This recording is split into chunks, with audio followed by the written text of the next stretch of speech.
Et coucou tout le monde, voilà, je me prénomme Jean-Luc et je vais vous expliquer un petit peu le déroulement de cette vidéo. Pour moi, c'est une première. Je suis jeune retraité maintenant depuis le 1er octobre 2024 et en fait, je compte pour une première fois de faire une longue marche, une randonnée d'une dizaine de jours. Donc je sais que je pars. Aujourd'hui, nous sommes le mardi 3 juin. Donc je pars demain matin, le 4 juin, avec une météo pas très favorable, mais c'est décidé. J'ai déjà réservé 3 nuits. Donc voilà, je me lance pour cette nouvelle aventure. Et cette nouvelle aventure en solo, parce que de par ma carrière, j'étais amené à côtoyer beaucoup de monde, tout ça, et je profite justement de cette nouvelle vie, cette vie de retraité, pour me lancer dans des aventures solo, comme je le disais précédemment. Donc j'ai démarré en janvier là, de cette année. Là, c'était pas du tout pour de la randonnée, c'était un voyage en Thaïlande en solo pour savoir un petit peu comment j'allais réagir 3 semaines seul dans ce pays. Et en fait, j'en suis sorti enrichi et voilà, c'était une superbe expérience en ce qui me concerne. Effectivement, ce que j'ai appris de cette expérience-là, c'est qu'on a l'envie, et je pense que l'envie c'est le plus important, mais après dès qu'on y est, on y est. Et ça par contre, on ne sait jamais. En fait, la leçon de tout ça, c'est que dans la vie, on ne sait jamais. Mais il est important d'avoir des envies, ça c'est important. Donc demain, je me lance dans la grande randonnée, je pars pour une dizaine de jours. Je me lance dans une randonnée qui s'appelle la Régordane, qui est dans le sud de la France. Et je pars de chez moi, parce que cette randonnée passe par ma commune. Et donc voilà, j'ai une dizaine de jours de randonnée pour rejoindre le puits. Donc déjà, je pars, je sais que je vais partir. Est-ce que je vais arriver au puits? C'est pas la question. En fait, le plus important, c'est que je parte. Donc je vais quand même vous présenter un petit peu mon sac à dos et je vais vous détailler un petit peu ce qu'il y a dans mon sac à dos car j'ai lu de nombreux blogs et depuis maintenant 2 ans je m'intéresse fortement à la randonnée. Je suis un randonneur. Avec mon épouse, on fait souvent des randonnées depuis tout le temps, depuis des dizaines d'années, mais ce sont des randonnées à la journée. Et là, je me lance pas en bivouac. Hein. Aussi, ce que je peux vous dévoiler, c'est mon âge. J'ai 65 ans. Donc voilà, je pars parce qu'effectivement, quand je vois des chaînes YouTube, par exemple, sur la randonnée, on parle souvent de l'envie, de la motivation, tout ça. On parle aussi de âge, mais j'ai jamais rencontré encore des personnes de 65 ans qui se lançaient dans des aventures comme celle-ci. Donc je vais me tester. Physiquement, je suis prêt. Je m'entraîne maintenant depuis au moins 2 ans. Voilà. Maintenant, est-ce que le mental va suivre? On le saura dans le prochain épisode qui sera dans 10 jours. Voilà, donc je vais vous présenter quand même le contenu de mon sac à dos. J'ai essayé de le rendre le plus léger possible. Je ne bivouaquerai pas. Je ne sais pas si je vous l'ai dit. Mais par contre, j'arrive quand même à 9 kilos, 9 kilos et demi avec la boisson et un tout petit peu de nourriture. Voilà, je vais vous présenter donc mon sac à dos. Donc avant d'ouvrir mon sac à dos, je vous présente déjà mes chaussures. Donc j'ai les Quest 4 que j'ai testé maintenant depuis environ 6 mois. Elles me vont super bien, c'est des Salomon Quest 4.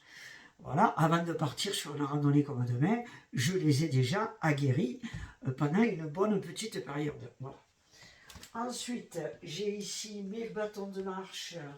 Donc ça, ce sont des Quechua, des Quechua, des 500 anti-choc. Et ça, j'avoue que je les ai depuis de nombreuses années. En fait, ce sont des bâtons qui se dévissent comme ceci. Là. Alors, je vais arriver ici. Là, voilà, ici. Je les resserre un tout petit peu.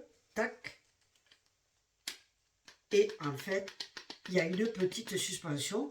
Ça fait que dès qu'on gravit ou qu'on descend les montagnes, et dès qu'il y a des pierres, il y a quand même une petite suspension pour le terrain, et je vous avoue que ça me va bien.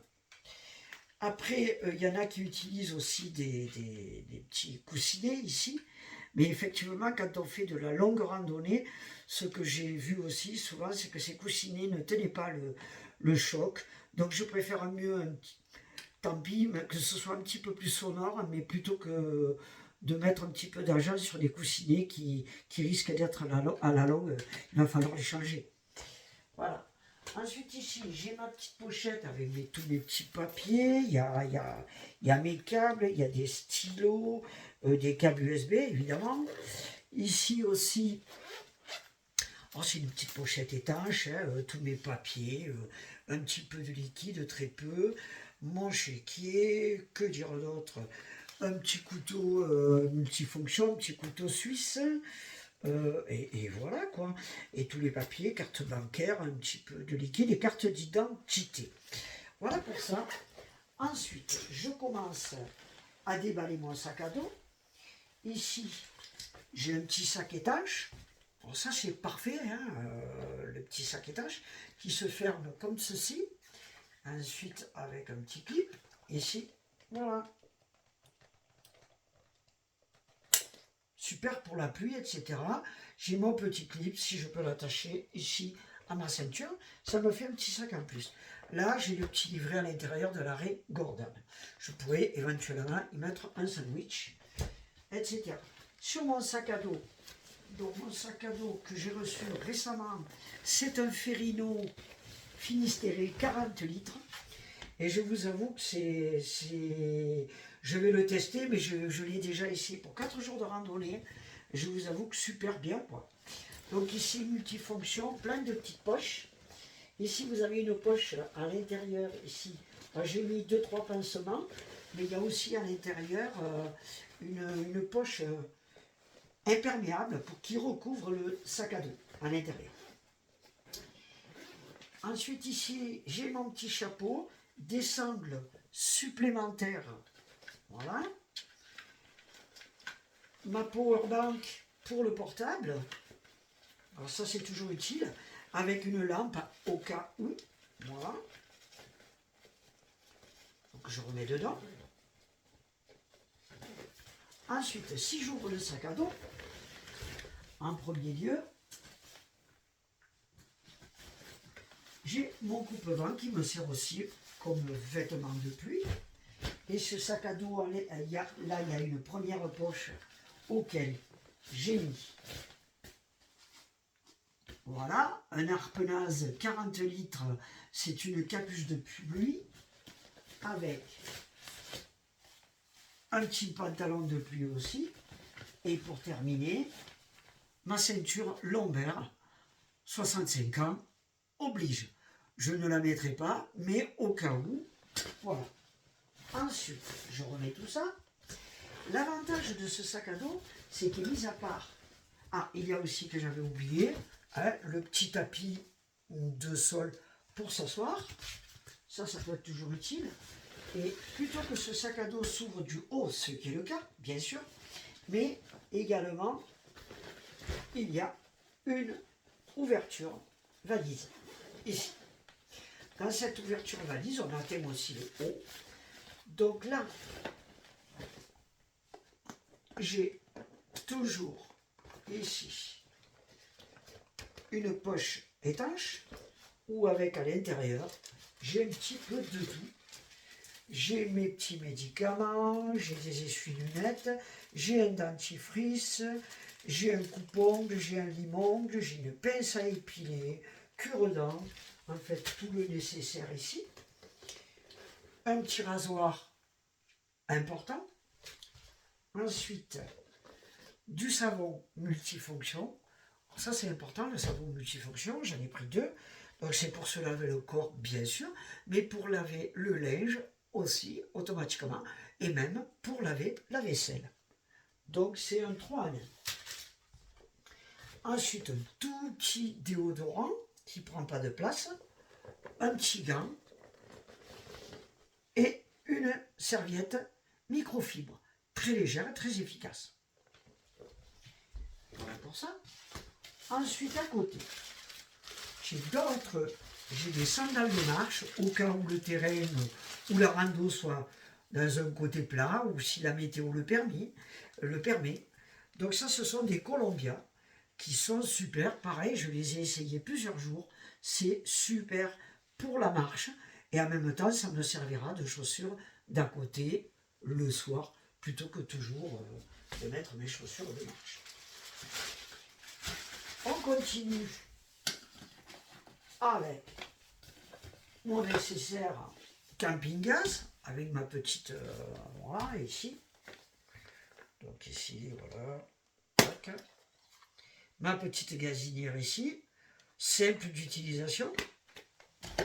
Ma popote. Alors ma popote ici, une petite casserole avec le manche. Voilà. À l'intérieur où j'ai mis un petit gobelet en alu ici. Le nécessaire fourchette, couteau, parce que ma popote me servira de gamelle en même temps pour manger, quoi. Même si je ne suis pas un animal, quoique. 3 barres de céréales ici, un petit peu de café, un petit peu de sucre en sachet. Donc voilà pour ça. Et ensuite, tout en haut, j'ai mis des rechanges de vêtements. Donc j'aurai 2 paires de chaussettes. J'aurai un pantalon de marque qui est super. Ça, c'est des pantalons longs et qui se dégrafent en manière short avec des fermetures éclairs. C'est un maquillé très souple. Voilà. Donc j'en ai un pour le départ et un en rechange. Voilà pour ça. Donc 2 paires de chaussettes comme je vous ai dit. 2 boxers. Ensuite, un t-shirt rando pour la transpi. Un petit pyjama et un sweatshirt. Voilà. Donc il y a aussi ma gourde de côté, une gourde de 1 litre. Et ici, il y a des poches de chaque côté où j'ai mis à l'intérieur des mouchoirs et j'ai mis quelques barres de céréales pour parvenir au premier coupe-fin. Voilà, en ce qui concerne cette expérience. Et tout ça, j'en ai pour à peu près 9 kg, 9 kg et demi. Voilà. Écoutez, bien, j'espère que cette vidéo vous aura mis un appétit pour me suivre lors de mes prochaines randonnées. Donc demain, j'ai une étape qui va à Génolac, dans le Gard. Et ça sera la première étape, elle fait 18 km. Donc je vous tiendrai au courant, donc je pars demain matin, sous forme de film ou éventuellement de photos. Voilà, écoutez, je vous remercie infiniment d'avoir pris du temps à écouter cette petite vidéo. Et je vous dis à très vite.